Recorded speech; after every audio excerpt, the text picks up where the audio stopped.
Channel. இன்றைக்கி நம்ம பார்க்க போகிறது பாண்டா எப்படி வரையலான்னு பார்க்கலாம். ஸோ வாங்க வீடியோக்குள்ளே போகலாம். இப்போ பார்த்தீங்கன்னா இங்கே ஒரு லைட்டாக ஒரு ஸ்லிப்பிங் லைன் போட்டுக்கோங்க.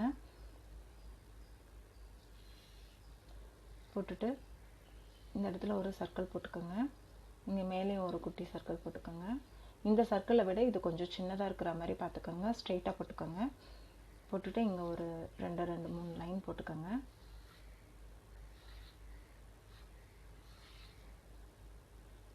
ஸோ இப்போ இதுதான் வந்து நம்மளுக்கு பாண்டாவோட ஸ்ட்ரக்சர் போடுறோம். மேலே இருக்கிற சர்க்கிள் கீழே இருக்கிற சர்க்கிளை விட கொஞ்சம் சின்னதாக போட்டுக்கோங்க.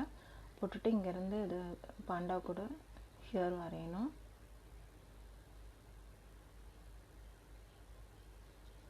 ஸோ இந்த இடத்துல அப்படியே ஹேர் க்ரியேட் பண்ணிவிடுங்க. அந்த சர்க்கிளை பேஸ் பண்ணியே நம்ம பிக்சர் வரையணும். ஸோ இந்த இடத்துல வந்து இப்படி கிராஸ் லைன் போட்டுக்கோங்க. 2 கிராஸ் லைன் போட்டுட்டு இந்த இடத்துல ஒரு மவுத்துக்கு லைன். ஸோ இப்போ இதை பேஸ் பண்ணி நம்ம ஹைஸ் வரைய போகிறோம். இப்போ இந்த சர்க்கிளுக்கு ஏற்ற மாதிரி இங்கே ஒரு கண்ணு வரைஞ்சிருங்க. இது அந்த பேஸ் போடுற லைன்ஸ் எல்லாம் வந்து பேசிக் தான்.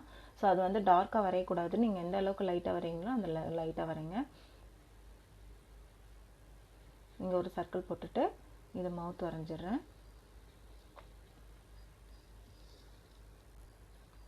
இப்போ மவுத் வரைஞ்சாச்சு.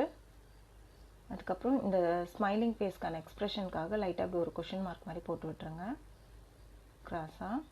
ஸோ இந்த இடத்துல கொஞ்சம் சி மாதிரி போட்டுட்டு இந்த அளவுக்கு இப்போ பாண்டாவோட ஃபேஸ் ஓவர். இந்த இடத்துல கொஞ்சம் ஹேர் வரையணும். ஸோ அதனால் இந்த லீஃப்க்கு வரையும் இல்லைங்களா, அந்த மாதிரி கட் வரைஞ்சிருங்க. வரைஞ்சிட்டு இங்கேருந்து ஹேண்ட் வரைய போகிறோம். ஸோ இங்கேருந்து ஒரு டிக் மாதிரி போட்டுருங்க. போட்டுட்டு அதை பேஸ் பண்ணி நம்ம கை வரைய போகிறோம். ஸோ இது பாண்டாவோட கை. அதுக்கப்புறம் பார்த்தீங்கன்னா இந்த ரஃப் லைனை எரேஸ் பண்ணிடணும். அந்த டிக் மாதிரி போட்டிங்க இல்லையா, அந்த லைன் எல்லாம் எங்கெங்கெல்லாம் ரஃப் லைன் போட்டிங்களோ அந்த லைன் எல்லாம் எரேஸ் பண்ணிவிடுங்க. அந்த சர்க்கிள் வர லைன். ஸோ நான் அதெல்லாம் வந்து ஃபுல்லாக எரேஸ் பண்ணிடுறேன். பார்த்தீங்கன்னா கை ஓவர் ஆகிடுச்சு. ஸோ இந்த பக்கம் ஒரு கை வரையணும். இந்த கை வந்து வரையும் போது வெறும் ஃபிங்கர் மட்டும்தான் தெரியணும்.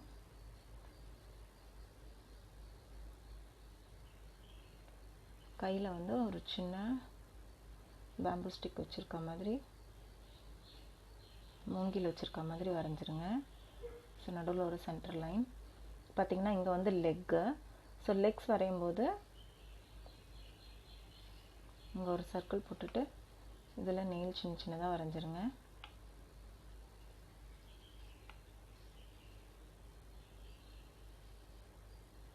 ஸோ இப்போ பாண்டாவோட லெக்ஸும் ஓவர். இப்போ இந்த இடத்துல ஹேர் மாதிரி லைட்டாக எஃபெக்ட் கொடுத்துருங்க. கொடுத்துட்டு இந்த லெக் வரையணும். ஸோ அதே மாதிரி தான் சின்ன சர்க்கிள் போட்டுட்டு இந்த இடத்துல இப்படி சர்க்கிள் போட்டு இதை இப்படி ஜாயின் பண்ணி விட்டுருங்க.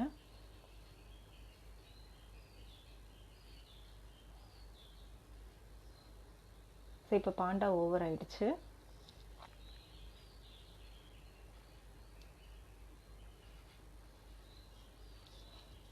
இந்த ரஃப் லைனையும் அழைச்சிடலாம். ஸோ இங்கே இந்த சர்க்கிள் லைன்லாம் இருக்குது இல்லையா, தேவையில்லாத லைன்ஸ் எல்லாம் அதெல்லாம் வந்து எரேஸ் பண்ணிவிடுங்க.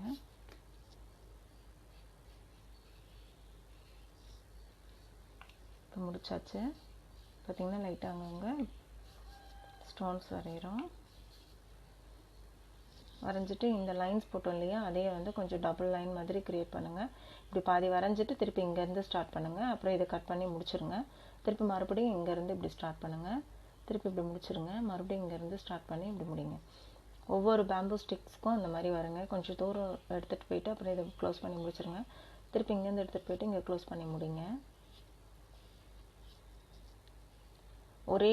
ஒரே லைனாக போட்டுட்டு அதில் இப்படி லைன்ஸ் போட்டிங்கன்னா அது வந்து ரியாலிட்டி லுக்கை கொடுக்காது.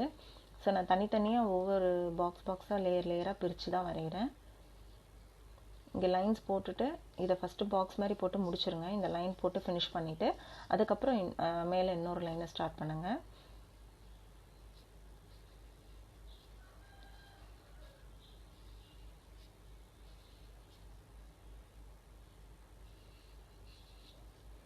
ஸோ இப்போ இதே மாதிரி க்ரியேட் பண்ணி எல்லா பேம்பு ஸ்டிக்ஸும் அந்த மாதிரி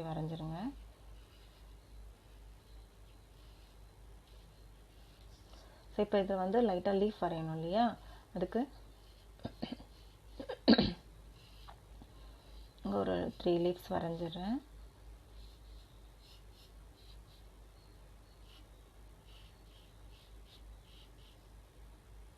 இந்த இடத்துல ஒன்று, அங்கங்கே உங்களுக்கு தேவையான இடத்துல லைட்டாக சின்ன சின்ன லீவ்ஸ் போட்டுக்கோங்க.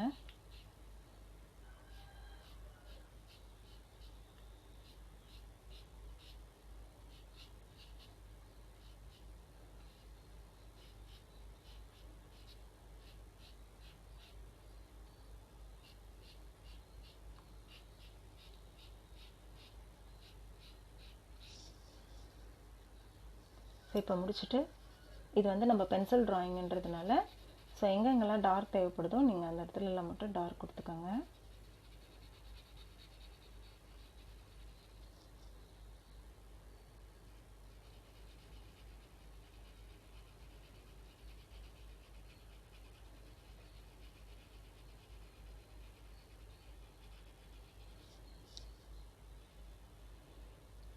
இந்த லைன் வரைஞ்சோம் இல்லையா, அதெல்லாம் தெரியணும். ஸோ ஒயிட் கலர் நம்ம பென்சில் லைனில் ஷேட் கொடுக்கும்போது என்னாகும், அந்த நம்ம இந்த சென்டரில் இந்த சி மாதிரி வரைஞ்சிருக்கோம் இல்லைங்களா, அந்த லைன் மறைஞ்சிரும்.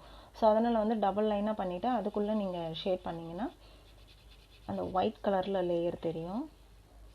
ஸோ அந்த இடத்துல லைன் இருக்குன்றது க்ரியேட் ஆகும். நான் சொல்கிறது உங்களுக்கு புரியல, இல்லை இன்னும் மெத்தட் வேறு மாதிரி சொல்லிக் கொடுங்க அப்படின்னா ஏதாச்சும் டவுட்னா எனக்கு கமெண்ட் பாக்ஸில் கமெண்ட் பண்ணுங்கள். மறக்காமல் என்னோடய சேனலே சப்ஸ்கிரைப் பண்ணிவிட்டு என்னோடய சேனலை ஷேர் பண்ணுங்கள்.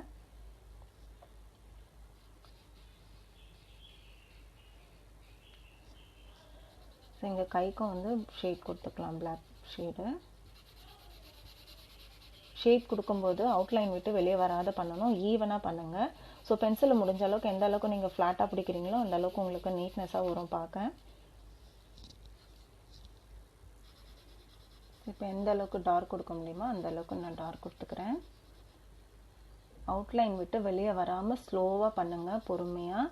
ஸோ எந்த அளவுக்கு நம்ம பொறுமையாக ஒரு பிக்சரை பண்ணுறோமோ அந்த அளவுக்கு நம்மளுக்கு ஃபினிஷிங் வரும்.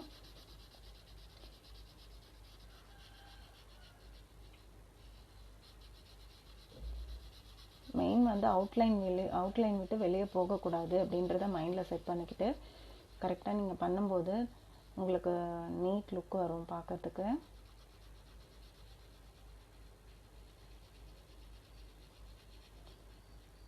ஃபஸ்ட் டைம் நீங்கள் ட்ரை பண்ணும்போது உங்களுக்கு ஒவ்வொரு பிக்சருமே சரி, எந்த பிக்சருமே ஃபஸ்ட் டைம் நீங்கள் வரைஞ்ச உடனே வரல அப்படின்னு நீங்கள் ஃபீல் பண்ணக்கூடாது. ஏன்னா திருப்பி திருப்பி ட்ரை பண்ணிகிட்டே இருக்கும்போது எந்த பிக்சருமே நம்மளுக்கு மோர் ப்ராக்டிஸ் தான். ப்ராக்டிஸ் பண்ண பண்ண நம்மளுக்கு எல்லாமே ஈஸியாக வந்துடும். ஸோ ஃபஸ்ட் டைம் வரையும்போது சரியாக வரலன்னா செகண்ட் டைம் வரையும்போது உங்களுக்கு இன்னும் கொஞ்சம் பெட்டராக வரலாம். ஸோ திருப்பி நீங்கள் தேர்ட் டைமும் வரையும்போது இன்னும் நல்லா சூப்பராக பெட்டராக வந்துடும்.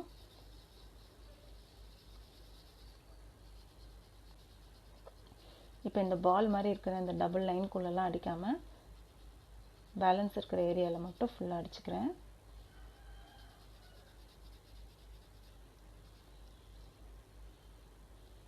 ஸோ எங்கெங்கெல்லாம் டார்க் தேவையோ அங்கெல்லாம் டார்க் பண்ணிவிட்டு அந்த உள்ளே இருக்கிற பால்ஸ், அந்த சர்க்கிள்ஸ், இந்த லைன்ஸ் எல்லாம் வந்து அப்படி இப்படி விட்டுறேன் நான். ஸோ அப்போ தான் அது ஒயிட் பிளேஸில் லைன்ஸ் இருக்கிற மாதிரி க்ரியேட் ஆகும். இப்போ அந்த லெக்குமே கலர் அடிக்கணும்.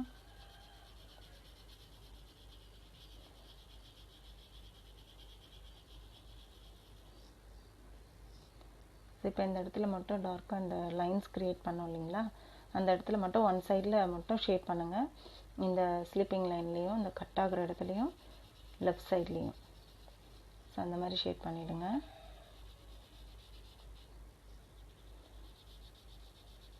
ஸோ அந்த மாதிரி பண்ணும்போது பார்க்கறதுக்கு லைட்டிங் இருக்கிற மாதிரி இருக்கும். லைட்டிங்னா ஒன் சைடு லைட் அடிக்கும்போது இன்னொரு சைடு டார்க்கு தெரியணும். ஸோ அந்த மாதிரி பார்க்கும்போது நேச்சுரல் லுக் தெரியும்.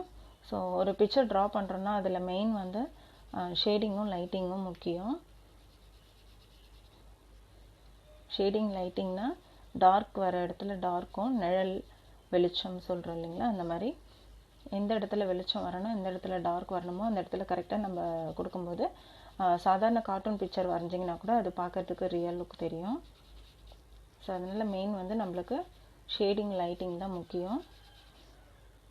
உங்களுக்கு அது கரெக்டாக பண்ண தெரிஞ்சாலே உங்களுக்கு பிக்சர் நல்லா அழகாக பண்ண ஆரம்பிச்சிடலாம் நீங்கள்.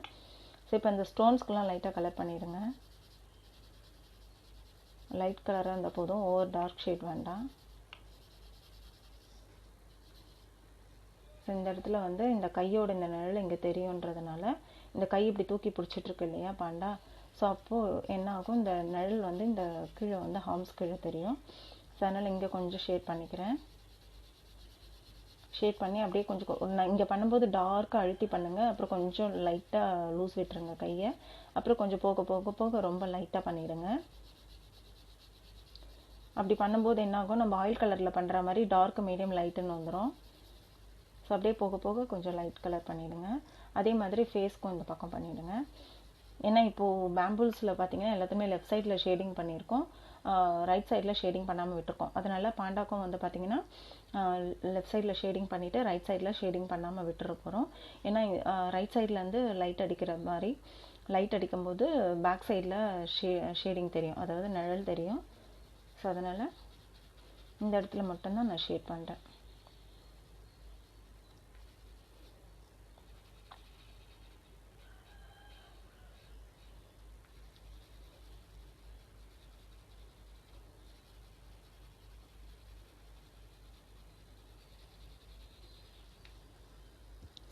So picture over friends.